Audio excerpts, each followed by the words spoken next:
it turns out that Mondane had an apprentice named Minax, who also happened to be his girlfriend, so when you shoved a blaster rifle up his ass, it kinda became personal. In fact, she's so pissed off at you that even though your character travels back to Earth, she takes over Caesarea, then tracks your ass down, opens a dimensional gate, and takes over your world too. Or at least I think that's what's going on in the context of the whole Ultima story arc. At this point it's a little muddy as to exactly what's going on and where we are, since the map has now changed from Caesarea to Earth as we know it, and yet Lord British is still around because he lives in a castle in the UK. And the real question isn't so much where we are as when we are, because there's actually a time travel storyline as well. Minax is doing some kind of time compression thing like the Sorceress in Final Fantasy VIII, and the timelines are all fucked up, so who the hell knows. Even more pressing a question, if your character is supposed to be the hero from Earth, how come you can choose a race between human, elf, dwarf, and hobbit? Look, they're little people, I get it, but you don't need to demean them further by calling them fucking hobbits. Or is the Shire an actual place and Peter Jackson just went to shoot there on location for Lord of the Rings? In this game, you're running around a map of Earth, jumping through time gates that lead you to eras before and after Minax has enacted her holocaust over the world. I'll tell you the truth, this game always confused the hell out of me. I never knew where to go, or when I was supposed to go there, and when I got there, what I was supposed to do. Even reading the walkthroughs just made no sense. I'll try to explain. Okay, bottom line, the goal is you have to kill Minax, who lives in a castle in the Time of Legends, which is protected by legions of demons and force fields. To get past the monsters, you need magic coins to negate and freeze time. To get through the force field without getting incinerated, you need the magic ring. Of course, the game never specifically tells you that's what the ring does, just that you should probably find one. Where's the ring? Well, one guy somewhere tells you that Father Antos has the ring. Where is he? Well, another guy tells you he's on planet 10, which is where the red Lectroids live, I think. And yeah, that means you have to go into outer space again. But luckily, the Empire and its TIE fighters have left the system. So how do you get into outer space?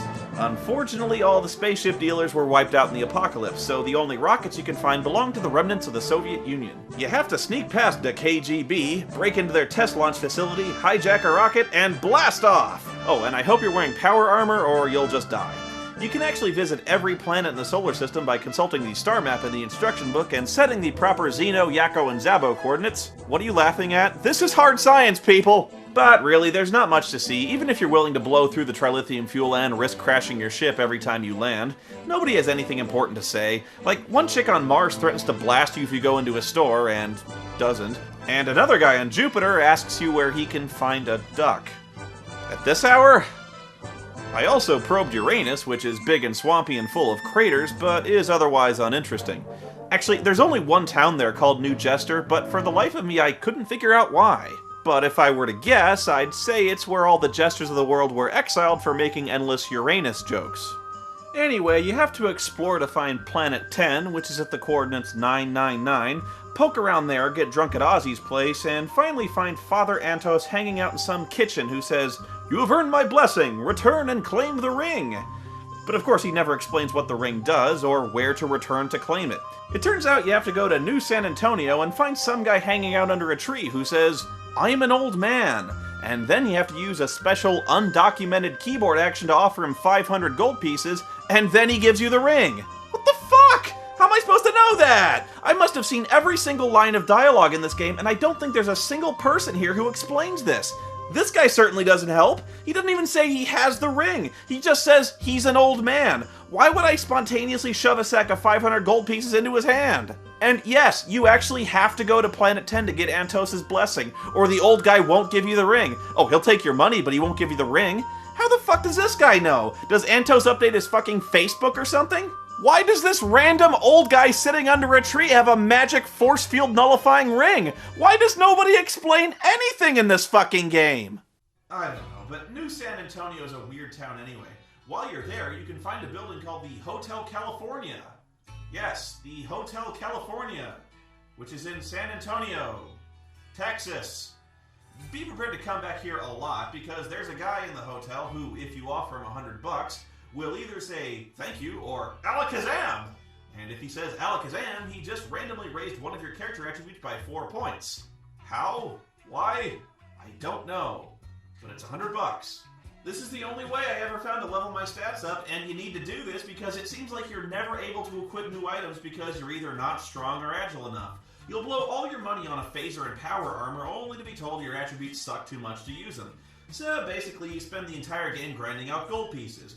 You grind out gold, buy a weapon, find out you can't use it, grind out more gold to give to the Hotel California, but remember, you need to buy food, so you need to grind gold to buy more food, so you can grind more gold, so you can level up, so you can use weapons, so you can grind for more weapons that you can't use. You can check out anytime you like, but you can never leave!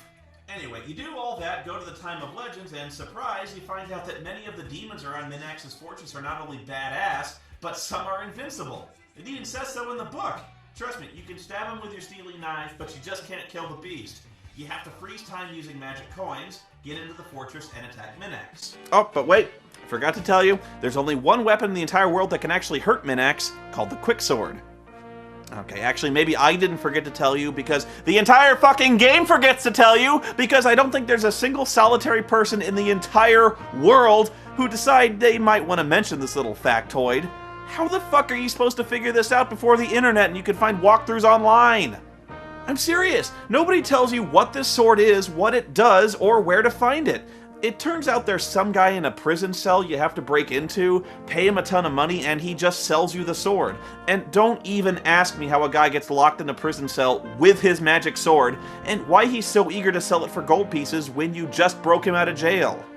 And Minax is annoying in her own unique way. She does this thing where every time you hit her, she teleports between Chamber 1 and Chamber 2, which are conveniently labeled, forcing you to run back and forth between the two rooms, slapping her around until she finally drops dead.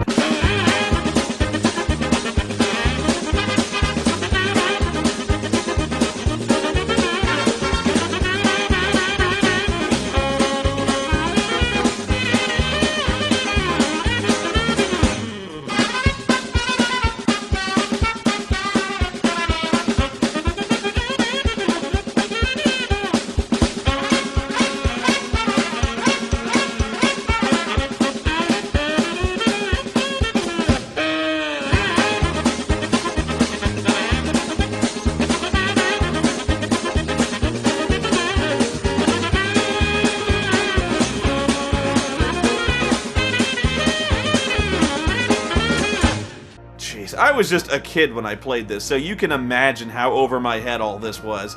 I guess it did introduce a lot of depth and complexity to a relatively shallow gaming genre at the time, but it just confused the hell out of me. Some dance to remember, I dance to forget.